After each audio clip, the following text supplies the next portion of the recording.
Legend of the Fat Princess. Once upon a time, in the land of Titania, there lived two princesses who loved to play together in the Black Forest. One day, while walking through the woods, they came across a most mysterious sight. It was a cake growing out of the ground. Enticed by the frosting-covered wonder, the princesses could not resist a quick taste, followed by a bite, and then a whole slice. In the blink of an eye, the princesses were overwhelmed by the intense yumminess. From the nearby bushes, a small furry creature emerged, and then another, and another. Soon dozens of the furry forest folk gathered around the princesses. Blissfully unaware of the danger surrounding them, the princesses continued to stuff their faces with the ummy-nummy cake. Om nom nom nom indeed. And in the blink of an eye, and much to their cake-feasting dismay, the princesses were gone. Hours later, when the princesses failed to return home, the kings became worried and sent search parties into the forest. Go forth and do not return without the princess! And so, without hesitation, the soldiers marched off into the forest. The princesses were soon found, but the kings were shocked by the sight that met their eyes. "They are going to explode!" cried the kings. "Stop them! Stop them!" Returning to their castles, the kings agreed the cake must be cursed, and no one in Titania should be allowed to eat it ever again. Little did they know the surprise they would receive the very next morning. Sire! Sire! The princess! She won't stop eating! She says she's still starving! The only way we can stop her stomach from rumbling is by feeding her the forbidden cake. The king sighed. "Send men to the forest. Tell them to bring all the cake they can carry." And what of the forest folk? Those vicious little heathens guard the cake as if it were gold. The king glared at the aide. "If they get in your way, then, deal harshly with them, I suppose. Must I think of everything?" The princess ate every slice, every bite, and every crumb of cake that was presented to her. Her cursed hunger just could not be satisfied. The king was filled with despair. What would it take to lift this terrible curse? He beckoned to the captain of the guard. "We need answers, and we need them quickly.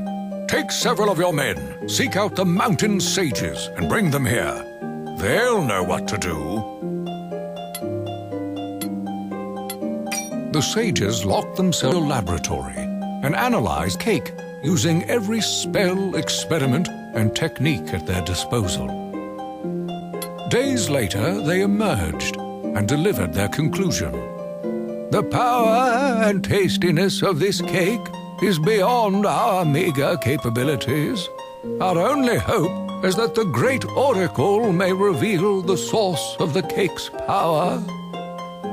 "The great oracle?" the king replied. "I see. What must be done?"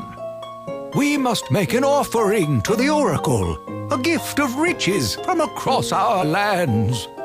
"Very well, we shall make it so." The oracle has spoken, Your Majesty. Well, out with it. The curse can only be broken by the kiss of a handsome prince. A prince? A prince? Where am I expected to find a prince? Months passed, and nothing in Titania changed. The princess ate and ate, while the king despaired. Then one day, a message arrived from a neighboring kingdom. "Huzzah!" cried the king. "Good news! Good news! Prince Albert is coming to choose a bride. Once he kisses the princess, the curse of the Black Forest will be broken forever." Sire, what happens if the prince chooses the other princess. No, no, no, said the king. We can't let that happen. Oh, let me think. That's it. I have a cunning plan. We will kidnap their princess in the dead of night and hold her captive until after the wedding. Prince Albert will marry my daughter, and we can all return once more to a less sugary diet. That night, a shadowy group of figures crept silently into the enemy castle. They emerged moments later, carrying a large wriggling sack. The next morning, the sounds of screams broke the silence of the castle halls. Sire! Oh, sire, the princess! She's gone! What? The princess is gone? How did she escape from the dungeon? No, sire. The prisoner is still under lock and key. Your daughter is missing. What? Screamed the king. Well, she can't have gone far, you fool. She's the size of a house. Oh, it gets worse, sire. We found a thick trail of cake crumbs leading through the forest and into the enemy castle. Why, those sneaky little buggers! This means war! With his machines of war repaired, the king's next order of business was to augment his firepower with manpower. Muster the troops, we march at dawn. Sire, we have a problem. Our best soldiers have gone and gotten themselves thrown in jails all across the land. They may be great fighters, but they're also quite a rowdy bunch. I'm afraid we'll have to look elsewhere for troops. Nonsense! Gather the castle guards and free our men. We need all of our warriors for this campaign, especially the rowdy ones. No sooner had the army been assembled than the first obstacle presented itself. How am I expected to heroically crush my enemies if I can't get to them? The king bellowed. What is all this nonsense? Defensive barricades, Your Majesty. They've erected them everywhere. Damned unsportsmanlike. Not very cricket. No, not very cricket at all, Your Majesty. Fortunately, we have a solution.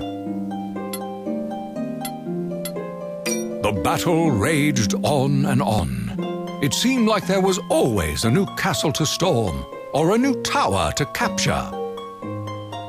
This is ridiculous, the king cried. I am king, and I order you to rescue my daughter right now. It's not so simple, sire. The enemy's defenses are very strong. What followed was a fit of epic kingly rage. Naughty words were used. Cake was thrown. The royal scepter was used for purposes for which it, was not intended. Sire! Sire! Our engineers have discovered a way past the enemy's defenses. Excellent. How will we smash through them?